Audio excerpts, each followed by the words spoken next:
Shalom, selamat berjumpa kembali dengan firman Tuhan untuk minggu ini. Sebelum kita mendengarkannya, marilah kita berdoa.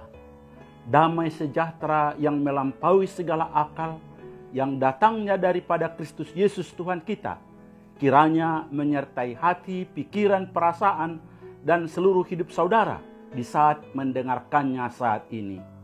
Amin. Firman Tuhan yang menyapa kita pada Minggu 22 setelah Trinitatis tanggal 31 Oktober 2021 diambil dari Roma 1 ayat 16 sampai ayat yang ke-17. Dan bahan bacaan diambil dari 2 Raja-Raja 18 ayat 1 sampai ayat yang ke-8 dengan tema Injil yang membaharui. Sekali lagi, Injil yang membaharui. Saudara-saudaraku di dalam Yesus Kristus Tuhan kita semua gereja-gereja Protestan di dunia ini pasti mengingat bahwa hari ini tanggal 31 Oktober adalah hari reformasi. Hari pembaharuan ajaran kekristenan agar sesuai dengan Alkitab. Kita diingatkan akan peristiwa di mana Dr. Martin Luther mereformasi gereja dengan menempelkan 95 tesis atau dalil di depan pintu gereja Wittenberg, Jerman pada tanggal 31 Oktober 1517 atau 504 tahun yang lalu. Teks khotbah hari inilah yang digunakan oleh Allah untuk mempertobatkan Martin Luther, tokoh reformasi itu. Sekian lama dia dan gereja berupaya untuk memperoleh kebenaran di hadapan Allah melalui perbuatan baik, tetapi tanpa kepastian dan kedamaian. Akhirnya Luther menyadari bahwa kebenaran merupakan anugerah Allah bagi orang berdosa yang beriman kepada Yesus Kristus. Bandingkan Efesus 2 ayat yang ke-8. Pembenaran adalah melalui iman. Dan dari sisi teologi, pembenaran melalui iman secara esensial membedakan iman Protestan dari Yudaisme, Roma Katolik maupun agama-agama yang lain. Yang lain menambahkan perbuatan baik pada iman sebagai syarat untuk dibenarkan oleh Allah. Dari terobosan inilah kita mengenal ajaran Martin Luther, yakni hanya oleh iman, sola fide. Hanya oleh anugerah Allah kita diselamatkan, sola gratia. Dan kebenaran hanya didapatkan dari Alkitab, sola scriptura. Terus terang, semangat Martin Luther mereformasi gereja bukan mau memisahkan diri dari gereja dan ingin memecah belah gereja, melainkan dia mau mengingatkan supaya gereja kembali kepada Alkitab, back to the Bible sebagai dasar pengajaran kebenaran.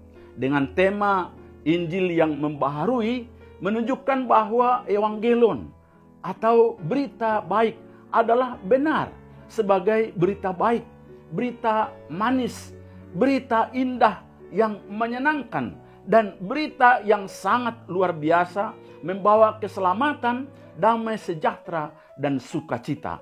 Makanya Paulus secara tegas berkata bahwa dia tidak malu terhadap Injil. Dan sepatutnya lah kita tidak malu dengan Injil. Mengapa, saudaraku?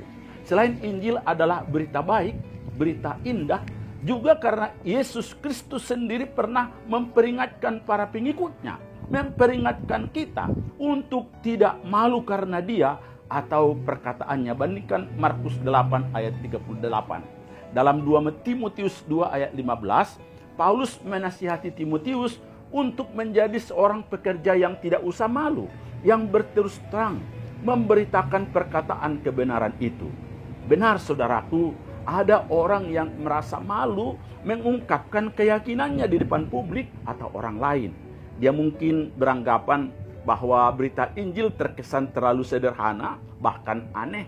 Terus terang, di telinga orang-orang Yahudi, berita Injil terdengar sebagai batu sandungan, sedangkan di telinga orang-orang non-Yahudi sebagai kebodohan. Dalam 1 Korintus 1 ayat 23. Yang lain bisa malu mengakui Injil yang membaharui dan memberitakannya karena ada pasti resiko yang mungkin menyertai pemberitaan Injil itu. Resiko yang membuat seseorang serasa ditimpa aib di dalam masyarakat, dihina, bahkan dilecehkan, bahkan dianiaya. Tapi sekali lagi, bagi Paulus sendiri dan juga seharusnya bagi kita, memberitakan Injil adalah sebagai hutang, bandingkan ayat 14, dan pasti membaharui banyak orang yang percaya. Dan karena keyakinannya yang begitu kokoh terhadap Injil, dan ia sendiri telah mengalami pembaharuan oleh Injil itu, apapun yang terjadi, dia akan hadapi, bahkan rela mati untuk Injil itu sendiri. Itu marilah kita simak bersama firman Tuhan yang sangat-sangat luar biasa ini. Yang pertama, saudaraku, Injil adalah kekuatan Allah yang membaharui. Bagi Paulus, Injil bukan spekulasi pengetahuan dan akal budi manusia. Injil juga bukan ajaran moral dan etika agar manusia memperbaiki perilaku berdasarkan kekuatannya, kepintarannya, dan hidupnya. Tetapi Injil adalah kekuatan Allah yang mampu menyelamatkan dan mendamaikan manusia berdosa dengan Allah. Kata kekuatan berasal dari kata Yunani dunamis. Kata ini memiliki makna kekuatan, kemampuan, bisa juga mukjizat.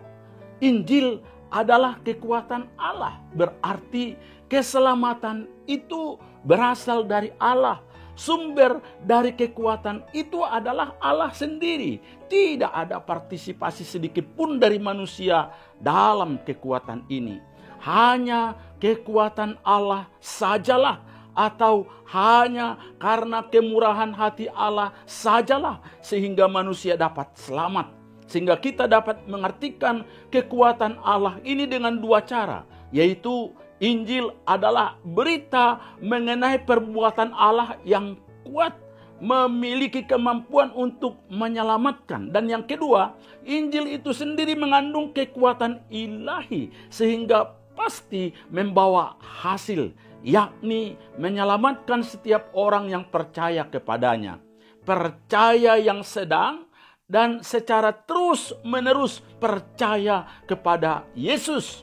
Dan kepercayaannya itu harus bersifat pribadi dan tidak bersifat massal, kolektif, atau komunitas. Jadi Allah akan menyelamatkan orang yang benar-benar dan sungguh-sungguh dan setia percaya kepadanya. Konsep yang sama juga diajarkan oleh Paulus di tempat yang lain.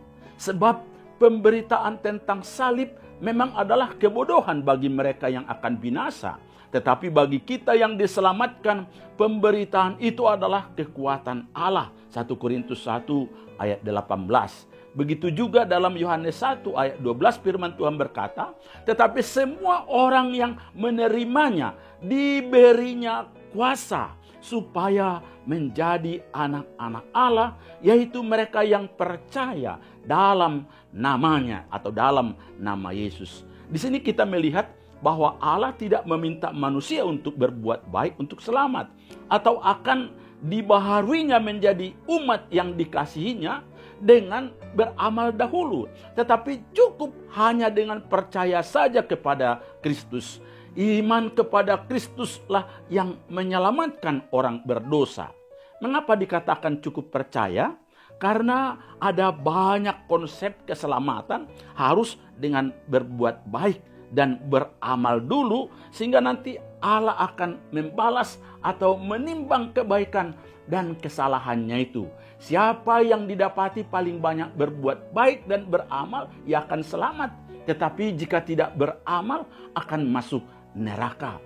Paulus di sini menekankan bahwa cukuplah kita beriman atau percaya saja kepada Yesus, barulah kemudian setelah kita diselamatkan sebagai tanda ungkapan syukur kita atau sebagai tanggung jawab kita sebagai orang yang telah diselamatkan, yang telah dibaharui, yang telah menjadi anak-anak Tuhan, kita melakukan perbuatan baik yang telah dipersiapkan Allah sebelumnya bagi kita. Bandingkan Efesus 2 ayat yang ke-10.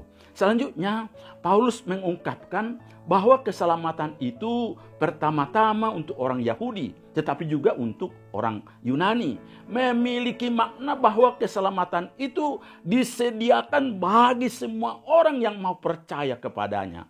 Hal ini patut kita syukuri karena Allah sudah mempersiapkan sarana keselamatan yang universal. Universal, bukan dalam arti bahwa setiap orang pada akhirnya akan diselamatkan, namun dalam arti bahwa siapa saja yang percaya kepada pemberitaan Injil akan diselamatkan.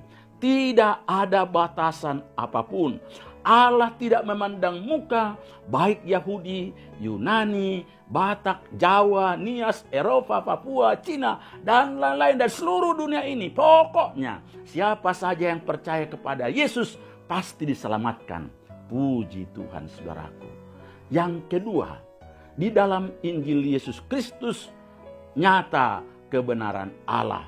Dalam ayat 17, sebab di dalamnya nyata kebenaran Allah yang bertolak dari iman dan memimpin kepada iman. Seperti ada tertulis, orang benar akan hidup oleh iman. Saudaraku, disinilah kita lihat keistimewaan Injil yang diberitakan Paulus, yakni di dalam Kristus kebenaran Allah menjadi nyata. Artinya, peralihan kita orang berdosa menjadi orang benar hanya dimungkinkan terjadi melalui iman kepada Kristus. Melalui Kristus, orang berdosa mendapat pembenaran Allah. Di dalam Yesus, kita semua dibenarkan karena kita dan dosa-dosa kita telah diampuni oleh Yesus di kayu salib. Karena itu, iman bukan usaha manusia. Sekali lagi, bukan usaha manusia, melainkan anugerah Allah. Dalam rahmat-Nya lah manusia berdosa dimampukan hidup dalam iman. Pembenaran Allah atas hidup kita adalah status legal kita di hadapan Allah. Dan berdasarkan kebenaran Kristus dan melalui iman, kita diperhitungkan sebagai orang-orang yang benar di mata Allah. Dalam hal ini, kebenaran Allah merupakan deklarasi, bukan hanya sebagai status, melainkan perubahan nyata. Artinya, kebenaran ilahi yang kita terima pada saat percaya kepada Yesus Kristus bukan hanya mengubah status kita dahulu sebagai orang berdosa yang harus masuk neraka, tetapi benar-benar membebaskan kita dari dosa dan pasti masuk surga. Roma 6 ayat 7 berkata, sebab siapa yang telah mati, dia telah bebas dari dosa. Saudaraku, kuasa Injil tidak berhenti hanya untuk menyelamatkan kita pada saat ini, tetapi memimpin kita untuk terus-menerus beriman, bertolak dari iman, dan memimpin kepada iman, kata firman Tuhan. Dengan kata lain, iman harus terus-menerus berpaut kepada dan berada di dalam kebenaran Allah ataupun Kristus sebagai objek sekaligus subjek iman kita. Selama kita hidup di dunia ini, iman kita perlu bertumbuh dan semakin dewasa. Dan puji Tuhan, proses pertumbuhan kita dapat dilakukan melalui firman dan Roh-Nya yang kudus. Iman yang hidup dan bertumbuh inilah yang akan terus-menerus menghendaki hidup kita kudus. Sebagaimana Allah yang memanggil umat-Nya adalah Allah yang kudus. Untuk itu, mari kita terus-menerus hidup di dalam iman karena mendengarkan firman Tuhan hari demi hari. Saudara-saudaraku yang dikasihi di dalam Yesus Kristus Tuhan kita, semangat reformasi yang kita rayakan minggu ini mendorong kita terutama untuk semakin mencintai firman Tuhan atau Alkitab. Seharusnya kita semakin rindu setiap hari mendengarnya, menggalinya, menghafalnya, dan merenungkannya, karena Injil, berita kesukaan yang disajikannya, selain memberikan kebahagiaan sejati, pasti juga membaharui hidup kita. Saya percaya saudaraku, jika kita sudah dibaharui oleh Injil Yesus Kristus, kita pasti tidak akan pernah merasa malu dengan Injil. Tidak akan pernah merasa malu dengan keyakinan atau kepercayaan kita kepada Yesus Kristus sebagai Tuhan dan Juru Selamat pribadi kita. Kita tidak akan pernah merasa malu untuk memberitakan Injil di mana dan kapan saja pun. Kita akan memiliki keyakinan yang kokoh, kuat, teguh terhadap Injil. Injil juga adalah kekuatan Allah yang pasti menyelamatkan kita dan banyak orang. Bukan karena perbuatan-perbuatan baik dan amal ibadah kita, tetapi sekali lagi karena anugerah dan pemberian Allah semata. Kita juga pasti bersyukur atas peralihan kita sebagai orang berdosa menjadi orang benar yang dimungkinkan melalui iman kepada Kristus. Dan pembenaran Allah atas hidup kita yang berdasarkan kebenaran Kristus dan melalui iman kita bukan hanya sebatas status, melainkan perubahan nyata. Artinya kebenaran ilahi yang kita terima pada saat percaya kepada Yesus Kristus bukan hanya mengubah status kita dahulu sebagai orang berdosa, tetapi benar-benar membebaskan kita dari dosa dan yang pasti memberikan hidup kekal kepada kita. Dan itulah dorongan untuk kita untuk bersyukur, untuk hidup benar, hidup kudus dan senang memberitakan Injil kepada banyak orang. Kiranya Tuhan Yesus memberkati saudara. Amin.